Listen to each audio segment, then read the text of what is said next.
Under pressure, the horizon contracts. The future does not disappear, but it loses weight. Immediate constraints begin to dominate attention, not because they are more important, but because they are more visible. This shift is often mistaken for poor discipline. It is framed as a personal failure to think long-term. But the pattern is structural, not psychological. When pressure is sustained, long-term positioning starts to feel irrational. The payoff is too far away, the uncertainty too high, and the cost of waiting too immediate. Stability in the present becomes the only defensible move. This is not a random side effect. It is a predictable outcome of how constrained environments shape behavior. The narrower the margin, the shorter the time frame that feels actionable. Every decision begins to pass through a new filter. Not whether it is optimal over time, but whether it relieves pressure now.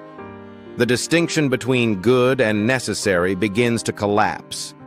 Long-term strategies require surplus.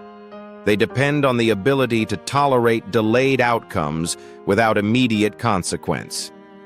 When that surplus disappears, the logic behind those strategies weakens. What once appeared as patience starts to resemble risk. Waiting becomes exposure. Planning becomes speculation. The individual is not abandoning long-term thinking. The environment is making it increasingly difficult to justify. The cost of thinking ahead rises as pressure intensifies. In this state, short-term decisions do not feel like compromises. They feel like the only rational response available. They align with the constraints that are immediately present. This creates a quiet inversion. The behavior that limits future positioning begins to feel like responsible action. The behavior that would improve long-term outcomes begins to feel negligent. Over time, this inversion stabilizes. It becomes consistent, repeatable, and self-reinforcing. Each short-term decision reduces pressure slightly, validating the pattern. The system does not need to enforce this directly. It only needs to maintain the conditions that produce it. Sustained pressure does the rest. As long as constraints remain tight, long-term positioning will continue to feel optional, even impractical. Not because it lacks value, but because it lacks immediacy.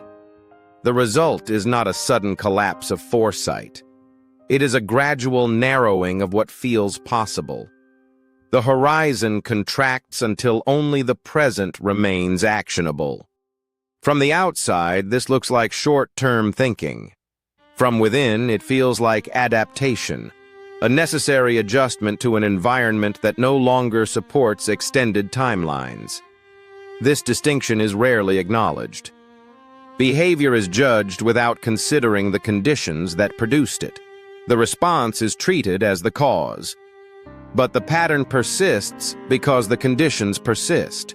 Pressure remains constant, and with it, the compression of decision horizons.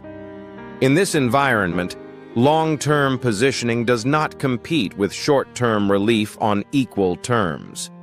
It is systematically disadvantaged by distance and delay. The further the outcome, the harder it is to prioritize. The longer the timeline, the easier it is to dismiss. Not consciously, but structurally. What appears as preference is often constraint. What appears as choice is often compression. As pressure continues, the range of acceptable decisions narrows further.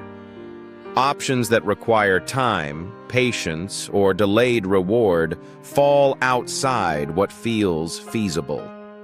The system does not need to remove those options. It only needs to make them feel irrational under current conditions. This is how behavior aligns with pressure without direct instruction.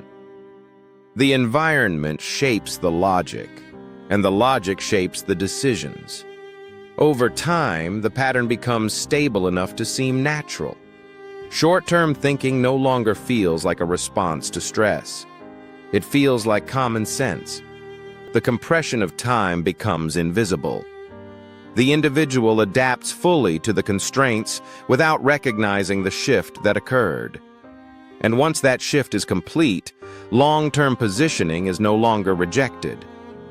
It is simply no longer considered. Want to see the hidden rules shaping money, power, and human behavior? Subscribe to Unseen Forces.